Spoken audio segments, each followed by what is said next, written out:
નમસ્કાર દર્શક મિત્રો, હું છું બાબા સઈદ. વિજાપુરની ખબરમાં આપનું સ્વાગત છે. દર્શક મિત્રો, આજરોજ વિજાપુર તાલુકાના જયપુર ગામે એક ઘટના ઘટી છે, જ્યાં કહી શકાય કે જે રસોડામાં મકાનના જે ઘરની અંદર રસોડામાં એક ભયંકર જે ધડાકો થયો છે અને ધડાકાના પછી જે ગેસ બાજુમાં હતો, જેથી લઈને આગ પણ લાગી છે, જેથી લઈને 3 લોકો ઇજાગ્રસ્ત થયા હોય તેવું જાણવા મળ્યું છે. હાલમાં આપણે ત્યાં આવ્યા છીએ અને ત્યાં આપણે રિપોર્ટિંગ કરી રહ્યા છીએ, જ્યાં જાણવા મળ્યું છે કે અહીંયા જે શાંતાબા કરીને હતા, જે વૃદ્ધ મહિલા હતા, તેઓને રજા આપવામાં આવી છે અને ઘરે લાવવામાં આવે છે, પરંતુ 2 લોકોને જે છે અમદાવાદ હોસ્પિટલ ખાતે એડમિટ કરવામાં આવે છે, જ્યાં તેમની સારવાર ચાલુ છે. આ બાબતે આપણે લાડોલ પોલીસમાં પર વાતચીત કરતાં તેમણે જણાવ્યું છે કે હાલ પોલીસ નિવેદન લેવા માટે અમદાવાદ ખાતે પહોંચી છે. સમગ્ર ઘટના શું છે તે આપણે રિપોર્ટિંગ કરી અને જે કવરેજ કરીને આપણે જાણીશું. તો ચાલો આપણે આજે વિજાપુર તાલુકાના જયપુર ગામ ખાતે છીએ, જ્યાં જે ઘટના ઘટેલી છે સવારે 5 વાગ્યાની આસપાસની ઘટના છે તેવું કહેવામાં આવી રહ્યું છે. તો ચાલો આપણે સમગ્ર કવરેજ કરીને જોઈ લઈએ શું છે. નમસ્કાર દર્શક મિત્રો, હું છું બાબા સઈદ. વિજાપુરની ખબરમાં આપનું સ્વાગત છે. દર્શક મિત્રો, આજે દિવાળીનો પર્વ છે, ઉજવણીનો તહેવાર છે, પરંતુ વિજાપુરના જે જયપુર ગામે એક ઘટના સામે આવી છે, ત્યાં અમે આજે પહોંચ્યા છીએ. વિજાપુરની ખબરની ટીમ છે, જ્યાં જોઈ શકો છો, જ્યાં કહી શકાય કે જયપુર ગામમાં એક ઘર છે. ઘરની અંદર જે સવારે 5 વાગ્યાની આસપાસના સમયે એક ઘટના ઘટી હતી, જેમાં કહી શકાય કે અહીંયા એક બ્લાસ્ટ જેવું થયો હતો ફ્રીજમાં, અને ગેસની કોઈ કનેક્ટિવિટીના કારણે આ ઘટના ઘટી હોય એવું જે હાલ પૂરતું આપણને જાણવા મળી રહ્યું છે. ત્યારે આપણી સાથે જે ઘટનાના સમયે જે બેન હાજર હતા તેમની સાથે વાતચીત કરીશું, જાણીશું કે શું બની હતી ઘટના અને શું નુકસાન છે, કોને વાગ્યું છે. અને શું નામ છે બેન તમારું? મારુતિબેન, શું ઘટના હતી અને કેટલા વાગે ઘટી હતી? એ મારા સસરા 4:30 વાગે જાગ્યા. એ સંડાસ જઈને આવીને ભાઈ ચા પાણીનું બધું તૈયાર કર્યું અને ખાલી લાઇટર ચોપી એવું આ બધું પસરી ગયું અને આગ લાગી એટલે બાયણું ખોલી મારા સસરા મારા મિસ્ટરનો બોલાવાય આગ લાગી સર એમ કરીને એરિયા આટલો પહોંચાય એટલે એમના કપડાં બધું સરગવા માંડ્યું એટલે બહાર નીકળી જાય એ લોકો. અને હું મારા છોકરા ઊંઘેલા હતા એટલે હું મારા છોકરાનું લઈને દોડતી બહાર નીકળી ગઈ. અને શું કોઈ ધડાકા જેવું થયું કે આ ધડાકો થયો તો જોરદાર ધડાકો થયો. શું શેનાથી થયું આપને લાગી રહ્યું છે? કોઈ તપાસ એટલે ગેસની નળી એ લીક છે, એના લીધે થયું કે ફ્રીજના લીધે થયું, એ કઈ જ ખબર નથી અમને. દર્શક મિત્રો, જે તપાસનો વિષય છે કે ગેસ કનેક્શન અને રેફ્રિજરેટર જોઈ શકો છો. અહીંયા તમને બતાવવાની કોશિશ કરી છે. આપ જોઈ શકો છો કે એની તીવ્રતા આપ જોઈ શકો છો કે જે રીતે બ્લેક છે, પછી બીજું કોઈ નુકસાન અહીંયા કાચ અને પાછળના રૂમના કાચ કોઈને વાગ્યું છે એવું ના, ખાલી દાજ્યા જ છે. અને મને પગે સામાન્ય કાચ કોને દાજ્યા કોણ છે? મારા સસરા, મારા સાસુ અને મારા મિસ્ટર. હાલ લઈ જવામાં દવાખાને? હા, દવાખાના કેડીમાં દાખલ કરેલા છે. સારું છે? હા, સારું છે.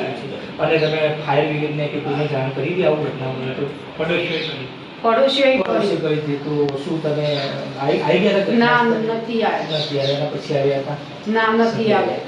ઘટના સ્થળે જ્યાં સુધી ફાયર બ્રિગેડ આવતી ત્યાં સુધી અહીંયા થઈ ગયું હતું, ઓળાઈ ગઈ કે પાડોશીઓની મદદથી તેવું ઓલવી ગાડી જોઈ શકો છો. દર્શક મિત્રો, જે રીતે ઘટના ઘટી, જે બનાવ જે છે, અહીંયા જે આગ લાગીને બ્લાસ્ટ થયો, પહેલા આગ લાગી હતી? હા, પહેલા આગ લાગી, પછી બ્લાસ્ટ એટલી ધડાકો, જોરદાર ધડાકો થયો. એમાં તમને પગે ઇન્જર થઈને તમારા જે સાસુ સસરા છે એમને ઇન્જર છે? એમને હાથ પગે મારા સસરા બેઠી છે અને મારા મિસ્ટરને તો કપડા બધા દાજી ગયા. બીજું અહીંયા ઘરની અંદર કોઈ રસોડામાં કોઈ નુકસાન થયું એવું દેખાય છે? અહીંયા બી કાચની બારી પર આ ધડાકાના કારણે જે ધડાકો હતો એની તીવ્રતા એટલી હતી કે બારીના જે કાચ હતા એ પણ તૂટી ગયા છે. આ બારણું પર અહીંયા છે, પાછળ કોઈ અસર થઈ છે? બાજુમાં એક બીજો રૂમ છે, ત્યાં પર અસર થઈ હોય એવું લાગી રહ્યું છે. ત્યાં અહીંયા પર બારીના કાચ તૂટ્યા છે. બીજા રૂમમાં જે રસોડા રૂમની છે એની બાજુના રૂમના પર બારીના જે કાચ તૂટેલા છે એ આપને પાછળ જઈને ઉતારવા પડશે, કેમ કે જોઈ શકો છો જે સવારે જે 5:15 વાગ્યાની આસપાસ જે ઘટના ઘટી છે, મકાનમાં જે રસોડા બાજુનો જે રૂમ છે એની બારીના કાચ પર તૂટી ગયા છે. બ્લાસ્ટની તીવ્રતા આપ જોઈ શકો છો. આ બારીના કાચ જે છે આ પૂરા તૂટી ગયા છે જોઈ શકો છો આ બારી છે ને બારીના કાચ પર તૂટી ગયા, દરવાજો પર તૂટી ગયો. હા દરવાજો મકાનમાં આ બારી દરવાજાઓને નુકસાન છે, દરવાજાને પણ નુકસાન થયું છે. હા દરવાજામાં દરવાજામાં નુકસાન છે. દરવાજો ક્યાં છે? દરવાજાને પણ આપણે જોઈશું. જોઈ શકો છો આ બીજો રૂમ છે, પેલા નુકસાન પહોંચ્યો છે. અહીંયા પર જોઈ શકો છો અહીંયા થોડું નુકસાન છે. દરવાજો તો અહીંયા આ દરવાજો છે, દરવાજાને પણ જોઈ શકો છો. દર્શક મિત્રો મારા કેમેરામેન કહીશ કે દરવાજો જોઈ શકો છો. આ જે સવારે જે ઘટના બની તેમાં દરવાજો પર તૂટી ગયો છે. અહીંયા પણ જોઈ શકો છો. અહીંયા પણ રસોડાની બારી છે, બીજી બારી છે, રસોડાની મેન બારી જેની કહેવાય તે પણ તૂટી ગઈ છે. દર્શક મિત્રો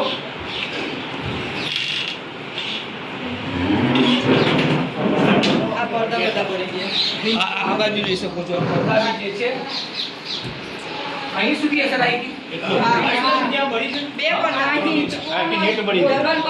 નેટ જે છે કરી શકાય કે જે કાપડની નેટ છે, સંપૂર્ણ રીતે આટલું કશાના કારણે પડી ગયું આટલું બધું? એટલે પેલું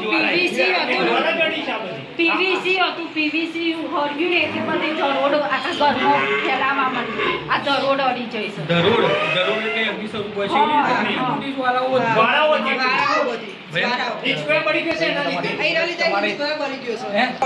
તમને બહાર જઈને આપણો પોતાનું કોઈ ભગવાનની કૃપા કહીએ, ઈશ્વરની કૃપા દ્રષ્ટિ કહીએ. કેમ કે અહીંયા જે સારું કર્યું હોય, કર્મો સારા હોય ત્યારે કંઈક આવું થતું હોય, જોવા મળતું હોય ત્યારે અમારા સાથે બેન છે ખરેખર સાધ્યાયની ચોપરીઓ, પાંડુરંગની ચોપરી મંદિર ઉપર જ હતી, પણ ચોપરીઓ કશું ખરો છે નથી થયું. આ ઘટનાની અંદર સ્વાધ્યાય પવિત્ર પુસ્તકો હોય છે તેને પણ ડિસ્ટર્બ નથી. મંદિરને ખરું જ નહીં આવ્યું. આજે કૃપા દ્રષ્ટિ છે.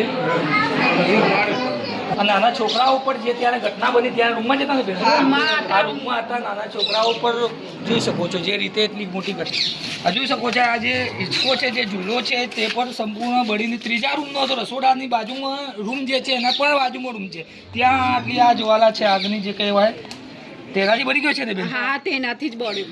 હા જોઈ શકો છો અહીંયા કેવું છે તે બ્રિજ પર જોઈ શકો છો કે કેવી રીતે એની સ્થિતિ છે. આ જાલી છે એનું આગળનો ભાગ છે, આ જોઈ શકો છો. આ ફ્રીજ છે, રેફ્રિજરેટર છે ઘરમાં, એના દ્રશ્યો આપણે ઉતારવાની કોશિશ કરીએ છીએ.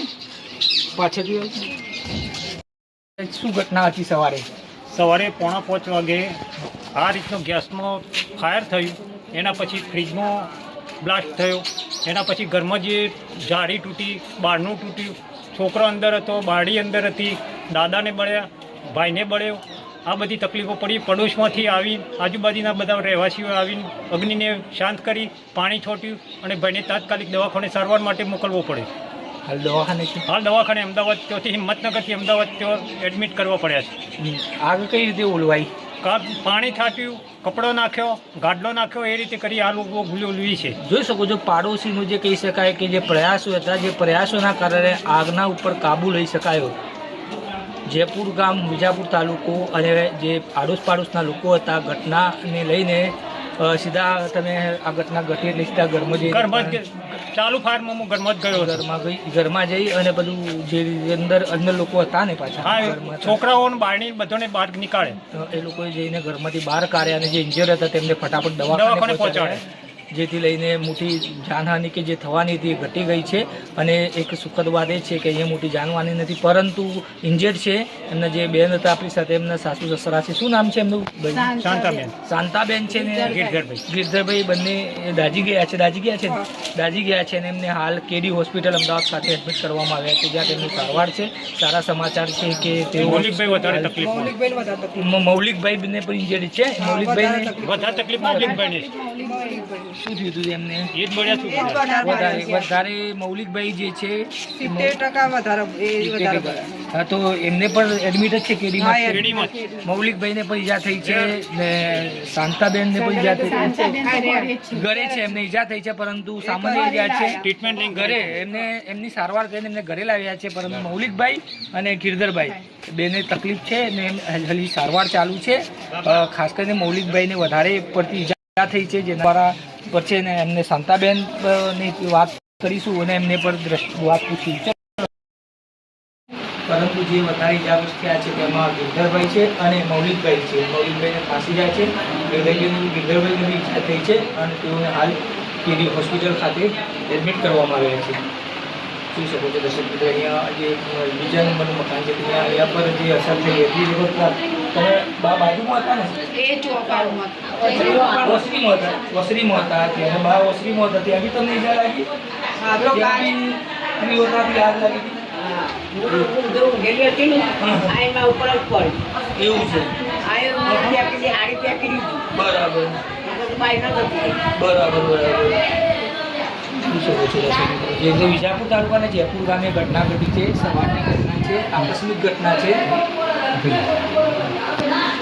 આવા સમાચાર અપડેટ લઈને અમે ફરીથી મળતા રહીશું. ત્યાં સુધી મારી ચેનલ વિજાપુર લાઈક કરો, સબસ્ક્રાઈબ કરો.